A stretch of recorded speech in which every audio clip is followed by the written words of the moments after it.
प्रस्तुत है मुंशी प्रेमचंद की कहानी कफन। झोपड़े के द्वार पर बाप और बेटा दोनों एक बुझे हुए अलाव के सामने चुपचाप बैठे हुए हैं और अंदर बेटे की जवान बीवी बुधिया प्रसव वेदना से पछाड़ खा रही थी। रह रह कर उसके मुंह से ऐसी दिल हिला देने वाली आवाज निकलती थी कि दोनों कलेजा थाम लेते थे। जाड़ों की रात थी, प्रकृति सन्नाटे में डूबी हुई, सारा गांव अंधकार में लय हो गया था। घीसू ने कहा, मालूम होता है बचेगी नहीं, सारा दिन दौड़ते हुए हो गया, जा देख तो आ। माधव चिढ़ कर बोला, मरना ही है तो जल्दी मर क्यों नहीं जाती, देख कर क्या करूं। तू बड़ा बेदर्द है, साल भर जिसके साथ सुख चैन से रहा उसी के साथ इतनी बेवफाई, तो मुझसे तो उसका तड़पना और हाथ पांव पटकना नहीं देखा जाता। चमारों का कुनबा था और सारे गांव में बदनाम। घीसू एक दिन काम करता तो 3 दिन आराम करता। माधव इतना कामचोर था कि आध घंटे काम करता तो घंटे भर चिलम पीता, इसलिए उन्हें कहीं मजदूरी नहीं मिलती थी। घर में मुट्ठी भर भी अनाज मौजूद हो तो उनके लिए काम करने की कसम थी। जब 2-4 फाके हो जाते तो घीसू पेड़ पर चढ़कर लकड़ियां तोड़ लाता और माधव बाजार में बेच आता, और जब तक वो पैसे रहते दोनों इधर उधर मारे मारे फिरते। गांव में काम की कमी न थी, किसानों का गांव था, मेहनती आदमी के लिए 50 काम थे, मगर इन दोनों को उसी वक्त बुलाते जब 2 आदमियों से एक का काम पाकर भी संतोष कर लेने के सिवा और कोई चारा न होता। अगर दोनों साधु होते तो उन्हें संतोष और धैर्य के लिए संयम और नियम की बिल्कुल जरूरत न होती। ये तो इनकी प्रकृति थी, विचित्र जीवन था इनका। घर में मिट्टी के 2-4 बर्तन के सिवा कोई संपत्ति नहीं। फटे चीथड़ों से अपनी नग्नता को ढांके हुए जिए जाते थे, संसार की चिंताओं से मुक्त, कर्ज से लदे हुए। गालियां भी खाते, मार भी खाते, मगर कोई गम नहीं। दिन इतने की वसूली की बिल्कुल आशा न रहने पर भी लोग इन्हें कुछ न कुछ कर्ज दे देते थे। मटर आलू की फसल में दूसरों के खेतों से मटर या आलू उखाड़ लाते और भून भान कर खा लेते, या 10-5 ऊख उखाड़ लाते और रात को चूसते। घीसू ने इसी आकाश वृत्ति से 60 साल की उम्र काट दी और माधव भी सपूत बेटे की तरह बाप ही के पद चिन्हों पर चल रहा था, बल्कि उसका नाम और भी उजागर कर रहा था। इस वक्त भी दोनों अलाव के सामने बैठकर आलू भून रहे थे, जो कि किसी खेत से खोद लाए थे। घीसू की स्त्री का तो बहुत दिन हुए देहांत हो गया था। माधव का ब्याह पिछले साल हुआ था। जब से ये औरत आई थी उसने इस खानदान में व्यवस्था की नींव डाली थी और इन 2 बेगैरतों का दोजख भरती रहती थी। जब से वो आई ये दोनों और भी आराम तलब हो गए थे, बल्कि कुछ अकड़ने भी लगे थे। कोई कार्य करने को बुलाता तो निर्ब्याज भाव से दुगनी मजदूरी मांगते। वही औरत आज प्रसव वेदना से मर रही थी और ये दोनों शायद इसी इंतजार में थे कि वो मर जाए तो आराम से सोए। घीसू ने आलू निकाल कर छीलते हुए कहा, जाकर देख तो क्या दशा है उसकी। चुड़ैल का फिसाद होगा और क्या, यहाँ तो ओझा भी 1 रुपए मांगता है। माधव को भय था कि वो कोठरी में गया तो घीसू आलूओं का बड़ा भाग साफ कर देगा। बोला, मुझे वहां जाते डर लगता है। डर किस बात का है, मैं तो यहाँ हूँ ही, तो तुम ही जाकर देखो ना।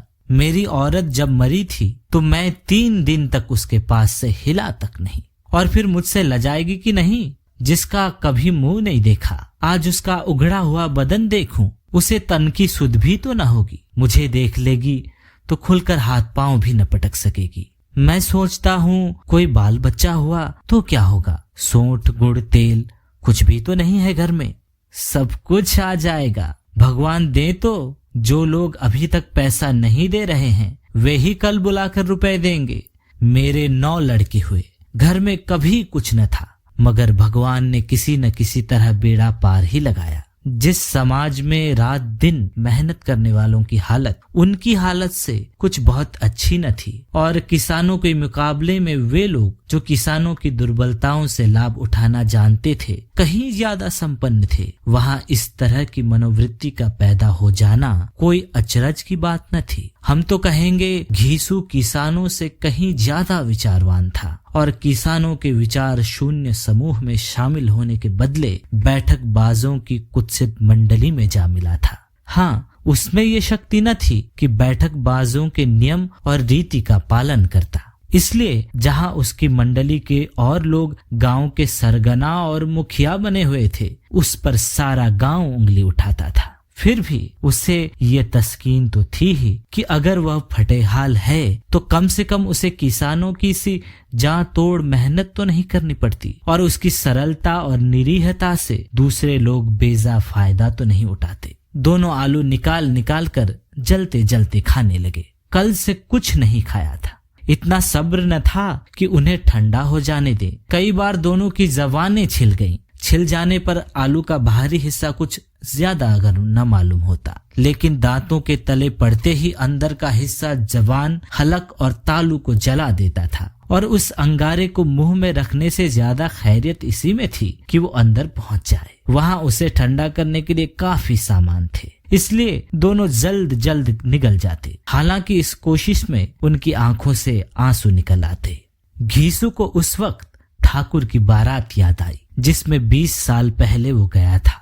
उस दावत में उसे जो तृप्ति मिली थी वो उसके जीवन में एक याद रखने लायक बात थी, और आज भी उसकी याद ताजी थी। बोला, वो भोज नहीं भूलता। तब से फिर उस तरह का खाना और भरपेट नहीं मिला। लड़की वालों ने सबको भरपेट पूड़ियां खिलाई थी, सबको, छोटे बड़े सब ने पूड़ियां खाई, और असली घी की चटनी, रायता, 3 तरह के सूखे साग, एक रस्सेदार तरकारी, दही, चटनी, मिठाई। अब क्या बताऊं कि उस भोज में क्या स्वाद मिला। कोई रोक टोक नहीं थी, जो चीज चाहो मांगो, जितना चाहो खाओ। लोगों ने ऐसा खाया कि किसी से पानी न पिया गया। मगर परोसने वाले हैं कि पत्तल में गर्म गर्म गोल गोल सुवासित कचौड़ियां डाल देते हैं। मना करते हैं कि नहीं चाहिए, पत्तल पर हाथ से रोके हुए हैं, मगर वो हैं कि दिए जाते हैं। और जब सबने मुंह धो लिया तो पान इलायची भी मिली, मगर मुझे पान लेने की कहाँ सुध थी। खड़ा हुआ न जाता था, चटपट जाकर अपने कंबल पर लेट गया। ऐसा दिल दरियाव था वो ठाकुर।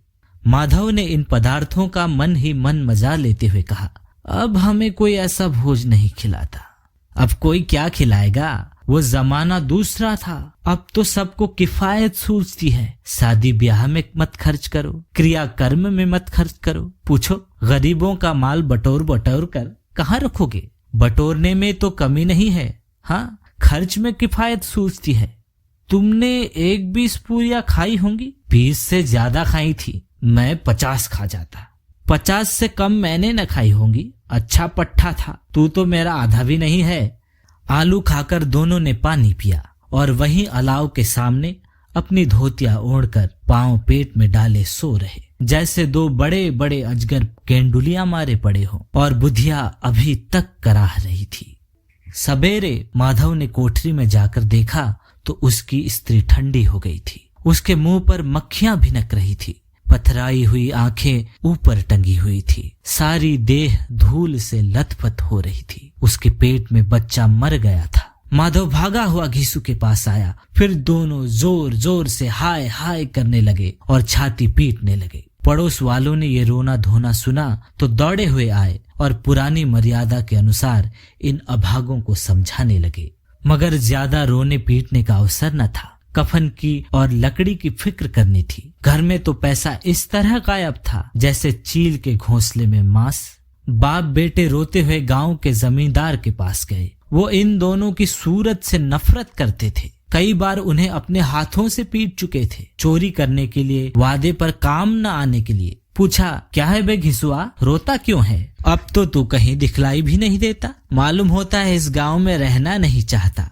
घीसू ने जमीन पर सिर रखकर आंखों से आंसू भरे हुए कहा, सरकार, बड़ी विपत्ति में हूँ। माधव की घरवाली रात को गुजर गई। रात भर तड़पती रही सरकार। हम दोनों उसके सिरहाने बैठे रहे, दवा दारू जो कुछ हो सका सब कुछ किया, मुदा वो हमें दगा दे गई। अब कोई एक रोटी देने वाला भी न रहा मालिक। तबाह हो गए, घर उजड़ गया। आपका गुलाम हूँ, अब आपके सिवा कौन उसकी मिट्टी पार लगाएगा? हमारे हाथ में तो जो कुछ था वो सब तो दवा दारू में उठ गया। सरकार ही की दया होगी तो उसकी मिट्टी उठेगी। आपके सिवा किसके द्वार पर जाऊं?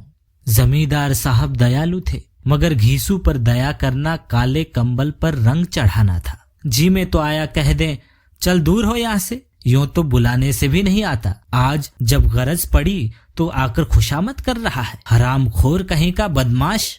लेकिन ये क्रोध या दंड देने का अवसर न था। जी में कुड़ते हुए 2 रुपए निकालकर फेंक दिए, मगर सांत्वना का एक शब्द भी मुंह से न निकाला। उसकी तरफ ताकत तक नहीं, जैसे सिर का बोझ उतारा हो। अब जमींदार साहब ने 2 रुपए दिए तो गांव के बनिए महाजनों को इनकार का साहस कैसे होता। घीसू जमींदार के नाम का ढिंढोरा भी पीटना जानता था। किसी ने 2 आने दिए, किसी ने 4 आने। 1 घंटे में घीसू के पास 50 रुपए की अच्छी रकम जमा हो गई। कहीं से अनाज मिल गया, कहीं से लकड़ी, और दोपहर को घीसू और माधव बाजार से कफन लाने चले। इधर लोग बांसवास काटने लगे। गांव की नर्म दिल स्त्रियां आ आकर लाश देखती थीं और उसकी बेकसी पर 2 बूंद आंसू गिराकर चली जाती थी।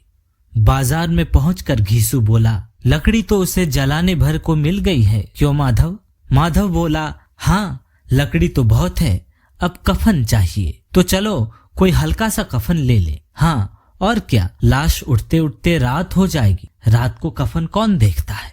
कैसा बुरा रिवाज है कि जिसे जीते जी तन ढकने को चीथड़ा भी न मिला, उसे मरने पर नया कफन चाहिए। कफन लाश के साथ जल ही तो जाता है, और क्या रखा रहता है। यही 5 रुपए पहले मिलते तो कुछ दवा दारू कर लेते।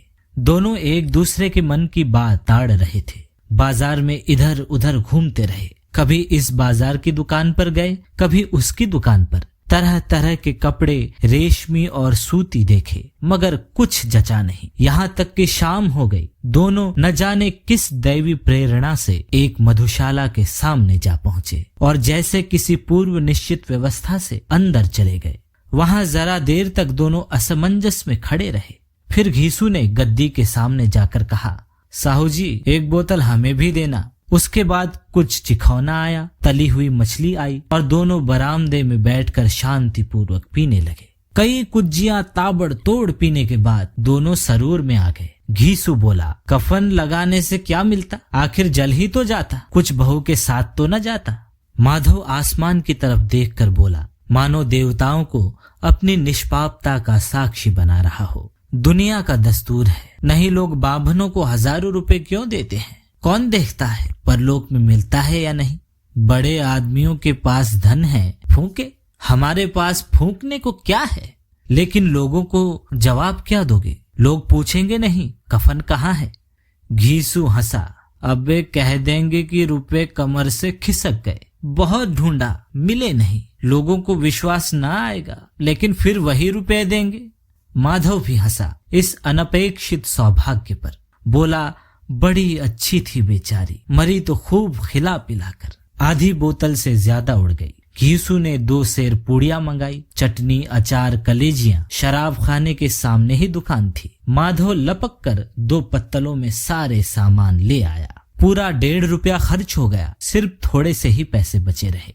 दोनों इस वक्त इस शान में बैठे पूड़ियां खा रहे थे कि जैसे जंगल में कोई शेर अपना शिकार उड़ा रहा हो। न जवाबदेही का खौफ था, न बदनामी की फिक्र। इन सब भावनाओं को उन्होंने बहुत दिन पहले ही जीत लिया था। घीसू दार्शनिक भाव से बोला, हमारी आत्मा प्रसन्न हो रही है तो क्या उसे पुण्य न होगा। माधव ने श्रद्धा से सिर झुकाकर तस्दीक दी, जरूर से जरूर होगा। भगवान तुम अंतर्यामी हो, उसे बैकुंठ ले जाना। हम दोनों हृदय से आशीर्वाद दे रहे हैं। आज जो भोजन मिला वो कभी उम्र भर न मिला था। एक क्षण के बाद माधव के मन में शंका जागी। बोला, क्यों दादा, हम लोग भी एक न एक दिन वहां जाएंगे ही। घीसू ने इस भोले भाले सवाल का कुछ उत्तर न दिया। वो परलोक की बातें सोचकर इस आनंद में बाधा न डालना चाहता था। जो वहां हम लोगों से पूछे कि तुमने हमें कफन क्यों नहीं दिया तो क्या कहोगे? कहेंगे तुम्हारा सिर। पूछेगी तो जरूर, तू कैसे जानता है कि उसे कफन न मिलेगा? तू मुझे गधा समझता है? 60 साल क्या दुनिया में घास खोदता रहा हूँ, उसको कफन मिलेगा और बहुत अच्छा मिलेगा। माधव को विश्वास न आया। बोला, कौन देगा? रुपए तो तुमने चट कर दिए, वो तो मुझसे पूछेगी। उसकी मांग में सिंदूर मैंने डाला था। घीसू गर्म होकर बोला, मैं कहता हूँ उसे कफन मिलेगा, तू मानता क्यों नहीं? कौन देगा, बताते क्यों नहीं? वही लोग देंगे जिन्होंने अब की दिया। हाँ, अब की रुपए हमारे हाथ न आएंगे। ज्यों ज्यों अंधेरा बढ़ता था और सितारों की चमक तेज होती थी, मधुशाला की रौनक भी बढ़ती जाती थी। कोई गाता था, कोई डींग मारता था, कोई अपने संगी के गले लिपट जाता था, कोई अपने दोस्त के मुंह में कुल्हड़ लगाए देता था। वहां के वातावरण में सरूर था, हवा में नशा। कितने तो यहाँ आकर एक चुल्लू में मस्त हो जाते थे। शराब से ज्यादा यहाँ की हवा उन पर नशा करती थी। जीवन की बाधाएं यहाँ खींच लाती थी और कुछ देर के लिए वो भूल जाते थे कि वे जीते हैं या मरते हैं, या न जीते हैं न मरते हैं। और ये दोनों बाप बेटे अब भी मजे ले लेकर चुस्कियां ले रहे थे। सबकी निगाहें इनकी ओर जमी हुई थी। दोनों कितने भाग्य के बली हैं। पूरी बोतल बीच में है। भर पेट खाकर माधव ने बची हुई पूड़ियों का पत्तल उठाकर एक भिखारी को दे दिया, जो खड़ा इनकी ओर भूखी आंखों से देख रहा था और देने के गौरव, आनंद और उल्लास का अपने जीवन में पहली बार अनुभव किया। घीसू ने कहा, ले जा, खूब खा और आशीर्वाद दे। जिसकी कमाई है वो तो मर गई, मगर तेरा आशीर्वाद उसे जरूर पहुंचेगा। रोए रोए से आशीर्वाद दो, बड़ी गाढ़ी कमाई के पैसे हैं। माधव ने फिर आसमान की तरफ देखकर कहा, वो बैकुंठ में जाएगी दादा, बैकुंठ की रानी बनेगी। घीसू खड़ा हो गया और जैसे उल्लास की लहरों में तैरता हुआ बोला, हाँ बेटा, बैकुंठ में जाएगी। किसी को सताया नहीं, किसी को दबाया नहीं, मरते मरते हमारी जिंदगी की सबसे बड़ी लालसा पूरी कर गई। वो न बैकुंठ में जाएगी तो क्या ये मोटे मोटे लोग जाएंगे, जो गरीबों को दोनों हाथों से लूटते हैं और अपने पाप को धोने के लिए गंगा में नहाते हैं और मंदिरों में जल चढ़ाते हैं। श्रद्धालुता का ये रंग तुरंत ही बदल गया। अस्थिरता नशे की खासियत है। दुख और निराशा का दौरा हुआ। माधव बोला, मगर दादा, बेचारी ने जिंदगी में बड़ा दुख भोगा, कितना दुख झेल कर मरी। वो आंखों पर हाथ रखकर रोने लगा, चीखे मार मार कर। घीसू ने समझाया, क्यों रोता है बेटा, खुश हो कि वो माया जाल से मुक्त हो गई, जंजाल से छूट गई। बड़ी भाग्यवान थी जो इतनी जल्द माया मोह के बंधन तोड़ दिए। और दोनों खड़े होकर गाने लगे, ठगिनी क्यों नैना झमकावे ठगिनी। पियक्काड़ों की आंखें इनकी ओर लगी हुई थी और ये दोनों अपने दिल में मस्त गाए जाते थे। फिर दोनों नाचने लगे, उछले भी, कूदे भी, गिरे भी, मटके भी, भाव भी बताए, अभिनय भी किए और आखिर नशे में मदमस्त होकर वहीं गिर पड़े।